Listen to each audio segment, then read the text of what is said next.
తయారు చేసుకొని దీన్ని బాయిల్ చేసుకోవచ్చు, అలాగే ఫ్రై చేసుకోవచ్చు. ఇవన్నీ తయారు చేసిన తర్వాత ఏ విధంగా బాయిల్ చేయాలో మీకు చేసి చూపిస్తాను.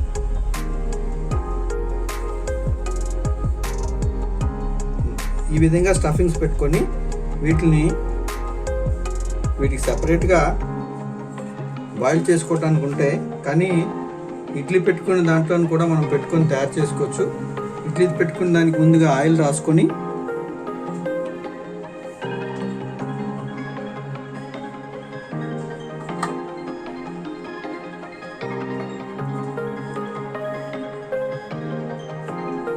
కొంచెం పెద్దవైతే ఒక్కొక్కటి పెట్టుకోండి, చిన్నవి కాబట్టి నేను 2 వేసి పెడుతున్నాను. మీకు ఎలా కన్వీనియంట్ ఉంటే అలా పెట్టుకోండి.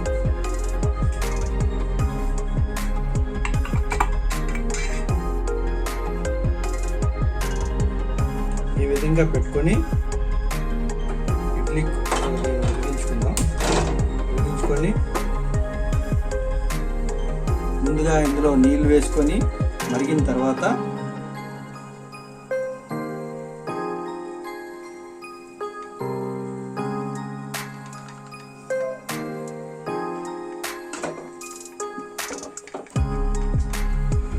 దించుకొని మూత పెట్టుకొని హైలోనే పెట్టి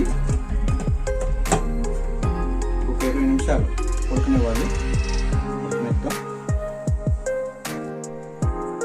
చూసారు కదా నేను తయారు చేసిన మోమోస్. ఇలాగే చికెన్ మోమోస్ కూడా చేస్తారు, ప్రొసీజర్ మాత్రం ఒకటే. వెజిటబుల్స్ బదులు చికెన్ వేస్తాము. చాలా టేస్ట్గా వచ్చినాయి, మీరు కూడా ట్రై చేయండి.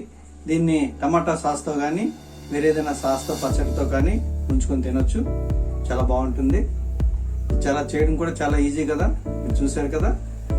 ఈ నా వీడియో మీకు నచ్చినట్లయితే లైక్ చేయండి, షేర్ చేయండి, సబ్స్క్రైబ్ చేయడం మాత్రం మర్చిపోకండి. మరొక మంచి రెసిపీతో మీ ముందు ఉంటాను. అంతవరకు సెలవు.